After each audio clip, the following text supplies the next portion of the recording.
ప్రియమైన సహోదరీ సహోదరులకు ప్రభువు పేరిట వందనాలు. మీకు మీ కుటుంబానికి యేసుక్రీస్తు యొద్ద నుండి దీవెనలు ఆశీర్వాదములు మెండుగా కలుగునుగాక.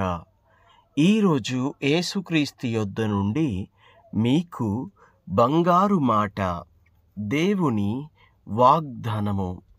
యెషయా గ్రంథము 55వ అధ్యాయము 3వ వచనము. చెవియొగ్గి నా యొద్దకు రండి, మీరు వినిన ఎడల మీరు బ్రతుకుదురు. నేను మీతో నిత్య నిబంధన చేసెదను, దావీదునకు చూపిన శాశ్వత కృపను మీకు చూపుదును. దేవుడు ఇశ్రాయేలుతో మాట్లాడుతున్నాడు.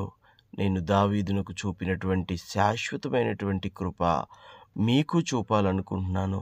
రండి, నా యొద్దకు రండి, చెవియొగ్గి నా మాట వినండి, మీరు బ్రతుకుతారు. దేవునికి మహిమ కలుగునుగాక.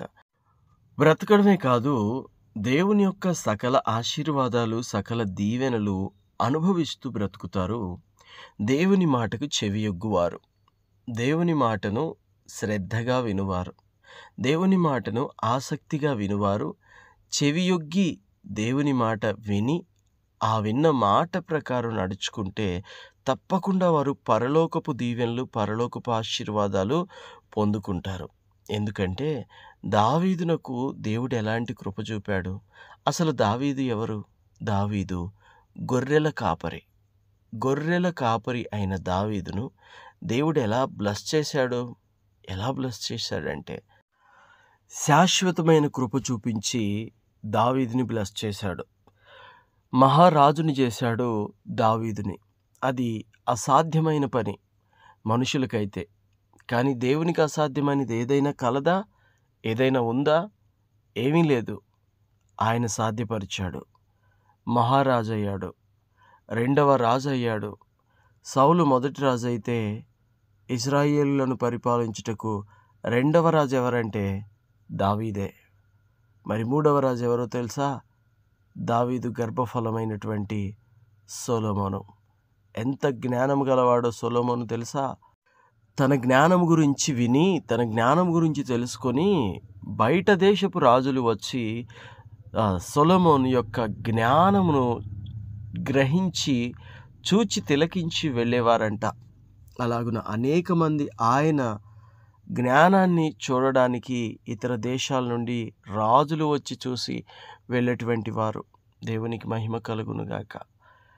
దావీదు 40 సంవత్సరాలు రాజ్యాన్ని ఏలితే 40 సంవత్సరాలు యుద్ధాలతో సరిపోయింది. కానీ సొలొమోను రాజ్యాన్ని ఏలితే ఒక్క యుద్ధం కూడా ఈ 40 సంవత్సరాలలో జరగలేదు. దానికి గల కారణం ఏమిటంటే దేవుడే సొలొమోనుకు తోడయ్యున్నాడు. దానికి గల కారణం ఏమిటంటే వాగ్దానం. ఎవరికి ఈ వాగ్దానం? ఎవరిది ఈ వాగ్దానం అంటే దేవుడు దావీదుకి శాశ్వతమైన కృపను చూపుతాను అని చెప్పిన ఆ వాగ్దానమును దేవుడు నెరవేర్చి అలాంటి జ్ఞానము కలిగిన, బుద్ధి కలిగిన మంచి కుమారుణ్ణి ఆయనకు అనగా దావీదుకి ఇవ్వడము జరిగింది. దేవునికి స్తోత్రము, మహిమ కలుగునుగాక. అంటే దావీదు దీవించబడ్డాడు, తన పిల్లలు దీవించబడ్డారు. ఈ వాక్యాన్ని నీవు నమ్మితే, విశ్వసిస్తే, దేవుని మాటకు చెవియొగ్గితే, చెవియొగ్గి విని విన్నదాన్ని ఆచరించి క్రియలలో పెడితే నీవు కూడా ఆశీర్వదించబడతావు, నీ కుటుంబము కూడా ఆశీర్వదించబడుతుంది. కాబట్టి దేవుని బిడ్డలారా, ఆశీర్వాదానికి పాత్రులుగా ఉండండి. ఆశీర్వదించబడు గుంపులో మీరుండండి. ఆశీర్వదించబడు వారు చేసే పనులు మీరు చేయండి. ఆశీర్వదించబడువాడు నడిచే విధానంలో నడవండి. ఆశీర్వదించబడువారు పలికే పలుకులు పలకండి. ఆశీర్వదించబడేవాడు నడిచే నడవడిక నడవండి. దేవునికి మహిమ కలుగునుగాక. ఇంకా ఈ మాటలు మీరు ఎక్కడ ఉండి వింటున్నా నమ్మితే, విశ్వసిస్తే తప్పకుండా దావీదుకు చూపబడినటువంటి శాశ్వతమైన కృప, శాశ్వతమైనటువంటి ఆ కనికరము మీకును చూపబడుతుంది. నన్ను ప్రేమించిన ఆజ్ఞలు గైకొని వారిని 1000 తరముల వరకు కరుణించు వాడనై ఉన్నాను అని దేవుడు అన్నాడు. కాబట్టి దేవుని బిడ్డలారా, ఆయనను ప్రేమించండి, ఆయన వాక్యాన్ని వినండి, ఆయనకు లోబడి ఆయన కరుణ పొందుకోవాలని ప్రభు పేరిట తెలియజేస్తున్నాను. ప్రార్థన.